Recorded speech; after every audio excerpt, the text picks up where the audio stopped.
Welcome to Night Out App. Now we are going to discuss about the non-monotonic transformation.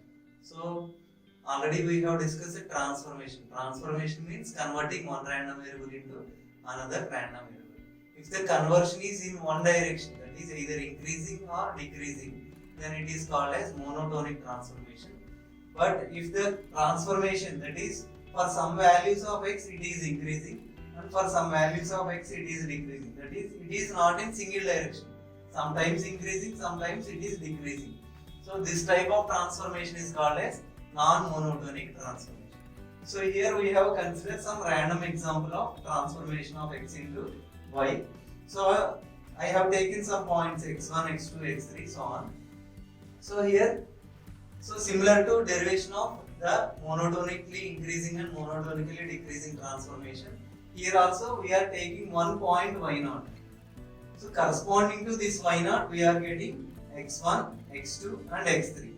Now we have to write the values of y which are less than or equal to y0. That means, so this curve in red color is in having values of y less than or equal to y0. Here also this is y0.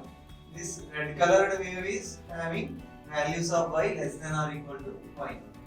So that means we have to take probability of y less than or equal to y0 means probability of x values less than or equal to x1, this portion.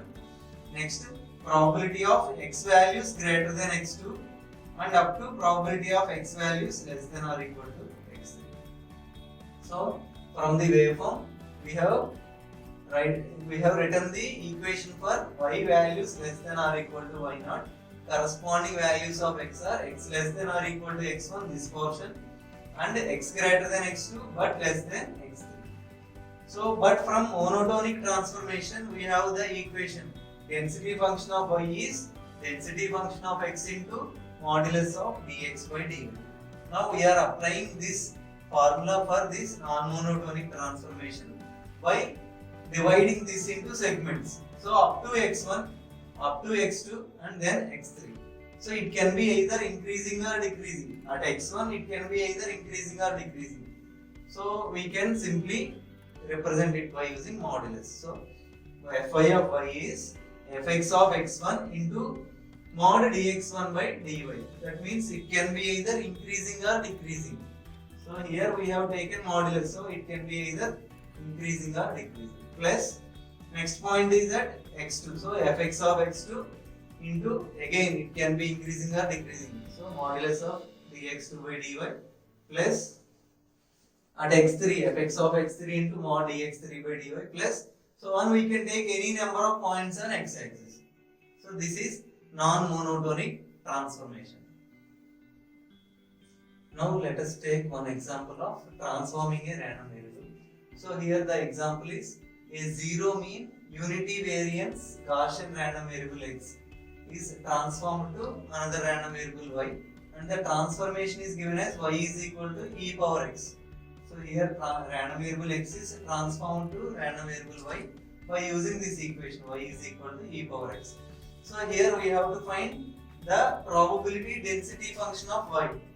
So already we have derived the formula fi of y, density function of y is density function of x into mod dx by dy. Simply we have to find the derivative of this equation, derivative of x with respect to y, and multiply it with density function of y. So here density function of y is not directly given. So it is, the x is given as a Gaussian random variable. So for Gaussian random variable density function fx of x is 1 by root 2 pi sigma x square into e power minus of x minus x bar whole square by 2 sigma x square. So here we require two terms. One is density function of x, second one is finding derivative of x with respect to y. So we can find this derivative by using this equation, but the density function is not given directly in this example. So, but x is given as a Gaussian random variable. So the density function is 1 over root 2 pi sigma x square e power minus of x minus x bar whole square by 2 sigma x square. Here x bar is mean and sigma x square is variance. But in the problem, the Gaussian random variable is having zero mean.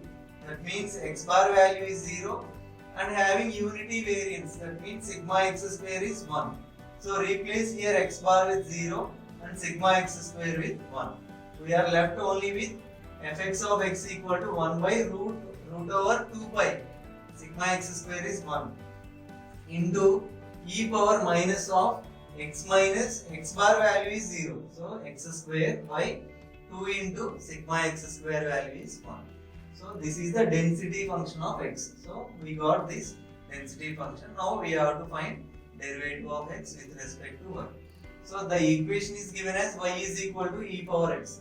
Now we have to convert this equation in terms of x. So applying logarithm to the base e on both sides, we are getting x is equal to ln of y, or ln means log to the base e, that is natural logarithm. So now derivative of x with respect to y, right hand side derivative of log y is 1 by y. So dx by dy is equal to 1 by y. Now replace here in this equation, density function of y is density function of x into modulus of dx by dy. So here density function of x is 1 over root 2 by e power minus x square by 2 into the derivative of x with respect to y is 1 by y. Here we have to calculate the density function of y. So in the right hand side also we have to eliminate all the terms corresponding to x. Here x is there, so we have to replace x with ln of y. So finally we are getting fy of y is equal to 1 over root 2 pi into y into e power minus of, in place of x we are writing y, ln of y whole square by 2. So this is the density function of y. So by using transformation we can find the density function of y in terms of density function of x. Thank you.